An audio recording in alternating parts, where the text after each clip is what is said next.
지난 목요일 저녁이었습니다. 목요일 하루 종일 비가 왔죠. 뭐 겨울비가 이렇게 많이 오는지. 목양실에서 그날은 좀 늦게까지 말씀도 준비하고 또 자료도 찾고 늦게까지 있었습니다. 근데 밖에 비는 오고 밤 9시 정도 됐는데 커피가 너무나 마시고 싶은 거예요. 제가 커피를 좋아하는데 한여름에도 따뜻한 아메리카노를 꼭 마십니다. 커피를 좋아하는데 예전에 많이 마실 때는 하루에 한 3-4잔도 마셨습니다. 하루에 3-4잔도 마셨는데 최근에는 한 2잔 정도만 마시고 있습니다. 예전에는 3-4잔 마실 때는 아침에도 마시고 저녁에도 마시고, 저녁에 마셔도 잠자는데 전혀 지장이 없었거든요. 근데 어느 순간부터 저녁에 커피를 마시면 잠이 안 오더라고요. 그래서 저녁에는 마시지 말아야겠다. 그리고 하루에 2잔만, 오전에 1잔, 점심 먹고 직후에 1잔, 이렇게 커피를 마시고 있습니다. 근데 이날은, 지난 목요일 날은 밖에 비도 오고, 띠라라 밖에 비도 오고, 말씀을 준비하는데 몸도 좀 피곤하고 너무 커피가 마시고 싶어서 한 1초 정도 갈등하다가 결국 커피를 마셨습니다. 꿀맛이더라고요. 아주 꿀맛이었습니다. 마실 때는 꿀맛이었는데 그날 밤에 어떻게 됐을까요? 잠이 안 오는 거예요. 잠이. 새벽 기도가 새벽 5시 30분인데 새벽 4시가 다 될 때까지 잠이 안 오는 거예요. 별 생각이 꼬리를 계속 생각이 나고 생각하지 말아야지라는 생각을 계속하게 되고 이렇게 되는 거죠. 우리 흔히 하는 것처럼 숫자도 세보고 별 생각을 다 해봤습니다. 쉼호흡도 해보고 계속 생각이 나는 거예요. 결국 새벽 4시쯤에 겨우 잠깐 잠이 들었는데 그래도 새벽 기도회는 잘 드리고 그날 오전에 이제 교회 금요일 날 오전에 출근을 했는데 몸이 조금 컨디션이 좋지를 않아서 머리도 좀 아프고 몸도 좀 지끈지끈하고 스스로 살고 그래서 오후에는 좀 일찍 들어왔습니다. 그러니까 밤새도록 잠을 잘 못 자다 보니까 잠 못 자시는 분들의 마음이 조금 이해가 되더라고요. 저희 교회 안에도 제가 알기로 밤에 잠을 잘 못 자서 힘들어하시는 분이 좀 더 계시는데 얼마나 힘드실까 하는 그런 생각이 들었습니다. 아무쪼록 여러분 몸과 마음 늘 평안하시고 주님이 사랑하는 자에게 잠을 주신다고 하셨는데 잠에도 편안히 잘 주무실 수 있기를 주님의 이름으로 축복합니다. 아멘. 밤에 잠을 잘 못 자는 것을 가리켜서 불면증이라고 부르죠. 불면증이라고 부르는데 불면증도 좀 종류가 있습니다. 잠드는데 오랜 시간이 걸리는, 저처럼 잠드는데 오랜 시간이 걸리는 것을 가리켜서 수면 개시 장애 이렇게 부릅니다. 불면증이지만 수면 개시 장애. 그러니까 수면을 시작하는데 이제 장애가 있다는 거죠. 그리고 한밤중에 자다가 깨면 다시 잠들기 어려운 경우를 가리켜서 수면 유지 장애. 수면을 유지하는데 장애가 있다. 그렇게 부릅니다. 이렇게 부르든 저렇게 부르든 불면증에 걸리면 하루 종일 피로하고 계속 좀 졸리는 감이 있고 집중력도 떨어지고 불안한 마음도 들고 근데 하루 이틀 잠을 못 잤다고 해서 불면증이라고 하진 않고 이런 증상들로 인해서 일상생활에 크게 좀 불편이 있거나 3개월 정도 지속이 되면 만성 불면증이라고 부른다고 합니다. 불면증에도 여러 가지 원인이 있죠. 생리적인 이유도 있을 것이고 환경적인 이유도 있을 것입니다. 여름에 열대야가 되면 너무 더워서 잠을 못 주무시잖아요. 환경적인 요인이 있죠. 그리고 직업병인 경우도 있습니다.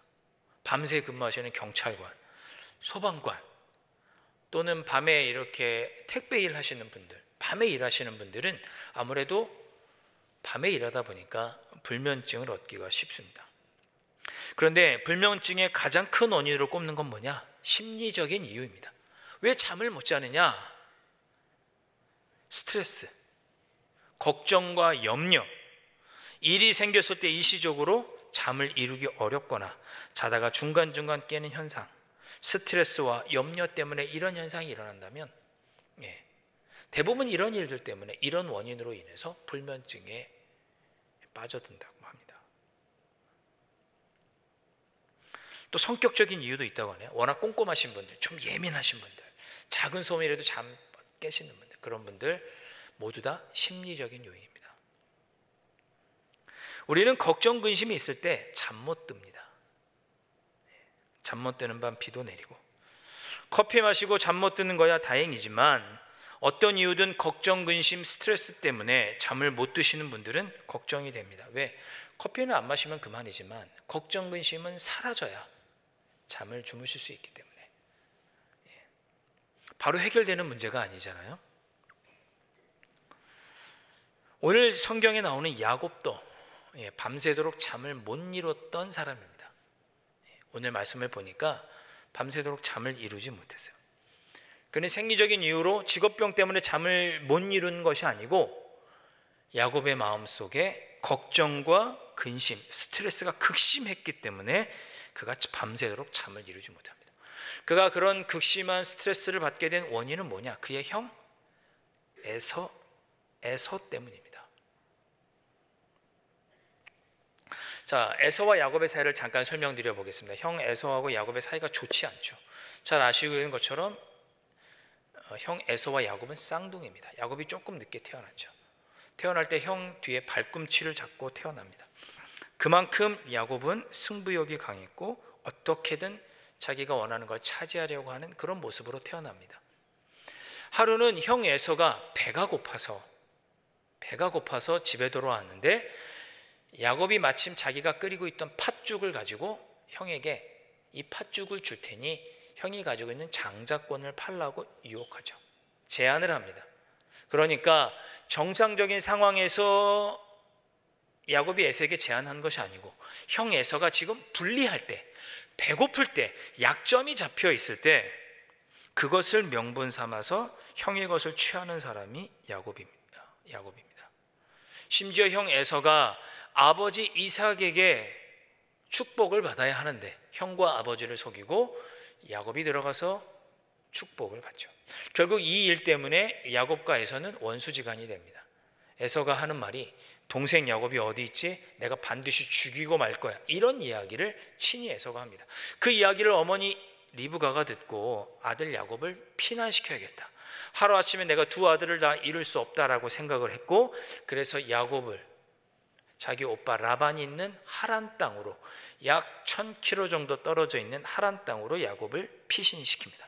야곱은 거기서 20년 동안 타향살이, 나그네살이를 하죠. 그런데 하나님의 은혜로 그가 거기서 20년 있는 동안 큰 가정을 이루고 자녀는 11명이나 두게 됩니다. 양과 염소, 나귀 떼는 많아졌고 재산도 많아졌고 식솔들도 많아졌습니다. 큰 부자가 되었습니다.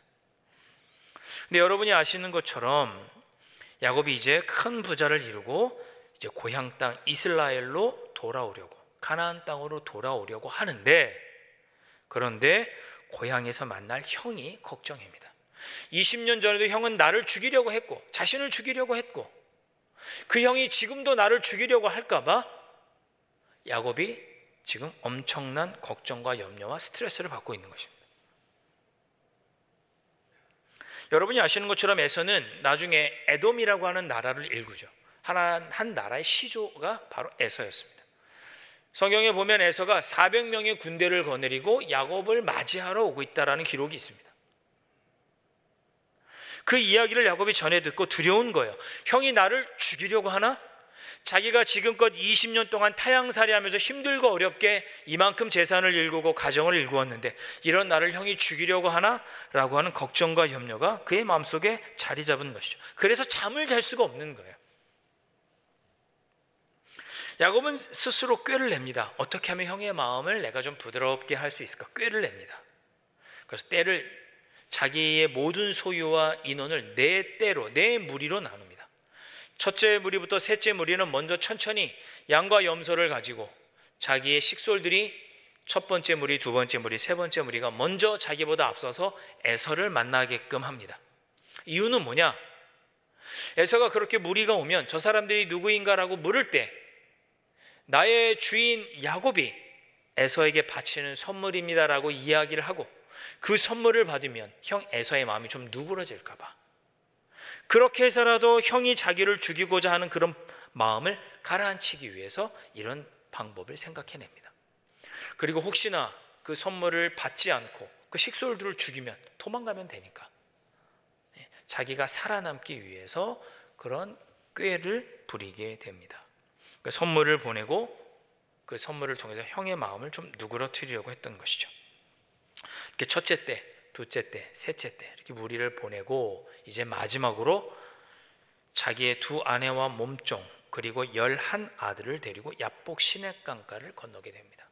그런데 이때 야곱은 건너지 않고 가족들만 먼저 보내고 야곱은 홀로 야복 시냇가에 남습니다. 거기서 밤새도록 잠을 못 자고 자신이 처한 삶의 문제들, 죽을 것 같은 삶의 문제를 가지고 천사와 씨름하는 내용이 오늘 본문의 내용이 됩니다. 여러분, 야곱은 나그네로 살았습니다. 20년 동안 타향살이 했어요. 얼마나 힘들고 어려웠겠습니까? 지금도 타향살이가 힘들고 어려운데 이때는 얼마나 어려웠겠습니까? 야곱은 힘들고 어려운 타향살이 중에 자기가 살아남기 위해서 스스로 강해져야 했고 독해져야만 했고 자기가 원하는 것은 반드시 성취해야만 했습니다. 그는 일평생 20년 살아가는 타향살이 중에 돈과 사랑만을 쫓았던 사람이 야곱입니다. 아내 라헬을 얻기 위해 14년 동안 돈을 받지 않고 일했던 사람이 야곱이에요. 그 여인을 차지하기 위해서 자기의 생명과 헌신을 다했던 사람이 야곱입니다. 그리고 나머지 6년 동안은 돈을 얻기 위해 헌신했죠. 돈과 사랑을 쫓아서 자기의 야망과 욕망을 채우기 위해서 응어러진 삶을 살았던 사람이 바로 야곱이었습니다. 누가복음 19회 장에 나오는 삭개오와 같은 사람, 자기가 성공하기 위해 살아남기 위해 반드시 쟁취하기 위해서 욕심을 부리고 반드시 그것을 얻어내야만 하는 사람, 그런 사람이 야곱이었습니다. 이런 야곱의 삶을 단적으로 표현해주는 표현이 24절 상반절에 나오죠. 야곱은 홀로 남았더니 야곱 곁에는 아무도 남아있지 않았습니다. 지금껏 살아온 야곱의 곁에는 아무도 남아있지 않았어요. 이것이 야곱의 삶의 한 단면입니다. 지금껏 자기가 이 자리에 오르기까지 독하고 강해져야만 했고 반드시 가지고자 하는 것은 원하는 것은 차지해야만 했던 그 사람, 그 야곱이 힘들고 어려울 때 그의 곁에는 아무도 남아있지 않았습니다. 평생을 그렇게 열심히 살았는데 그의 곁에 아무도 남아있지 않았습니다. 그래서 혼자 밤새 걱정 근심에 씨름하고 있었던 거죠.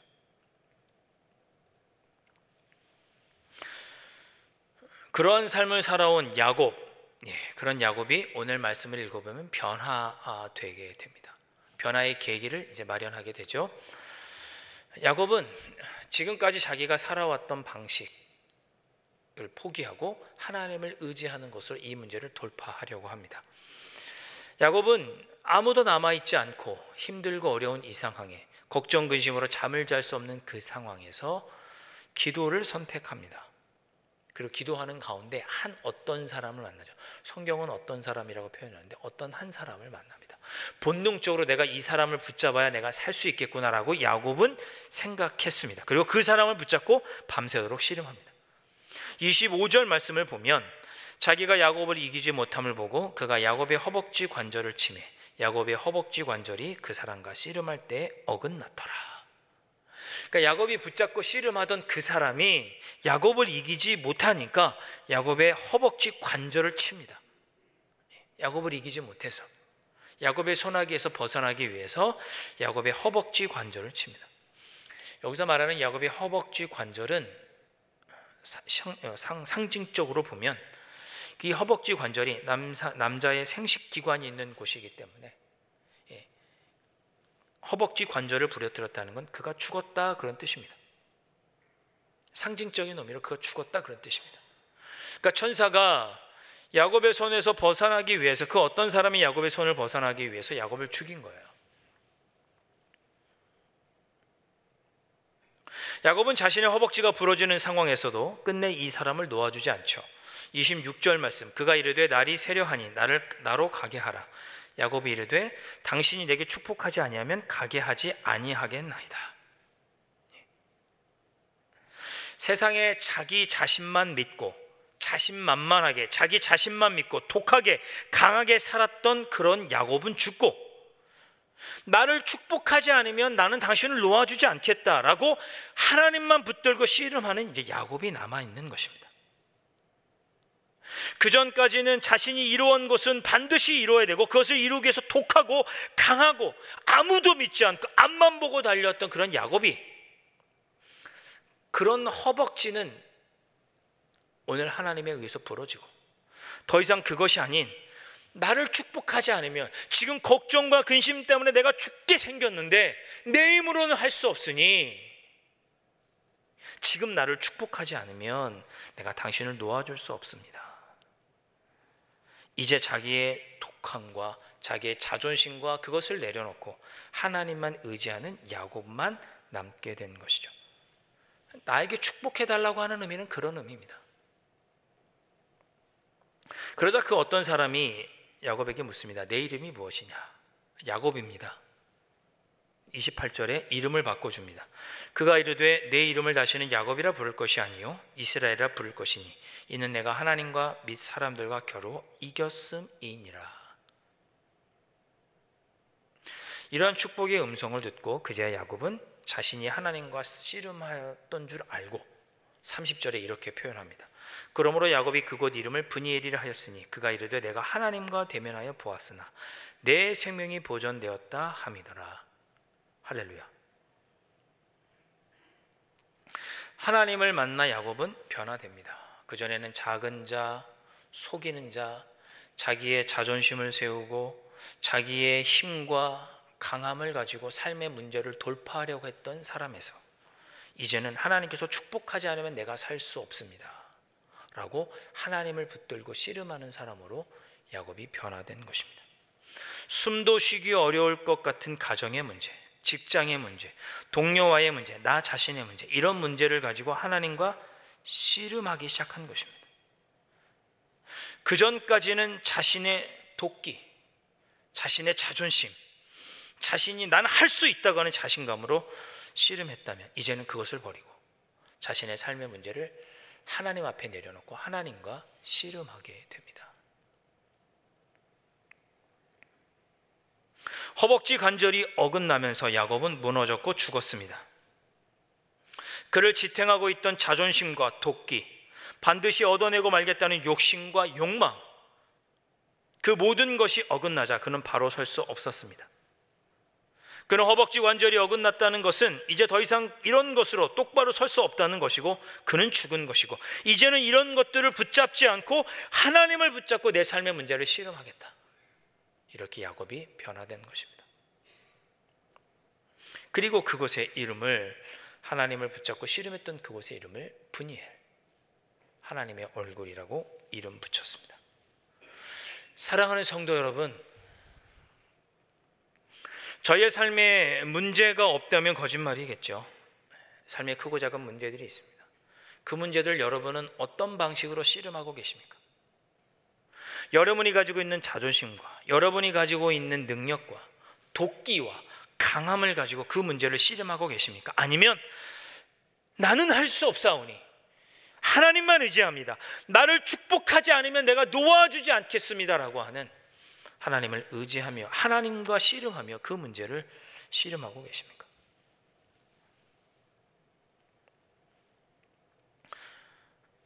오늘이 영하 11도더라고요. 영하 11도. 12월 날씨답습니다. 이 며칠 너무 더웠잖아요. 12월 한 해를 보내고 새롭게 한 해를 맞이해야 할 그런 시기를 우리가 지금 보내고 있습니다. 그런데 우리 야곱이 그랬던 것처럼 새해를 맞이하는 우리들이 예전의 모습은 벌어버리고 새로운 모습으로 새로운 한 해를 맞이해야 하지 않겠습니까? 오늘도 우리의 삶의 문제들로 인하여 하나님과 여러분 씨름하고 계십니까? 아니면 여러분의 능력과 힘과 자존심과 도끼와 강함과 그것들을 의지하여서 씨름하고 계십니까?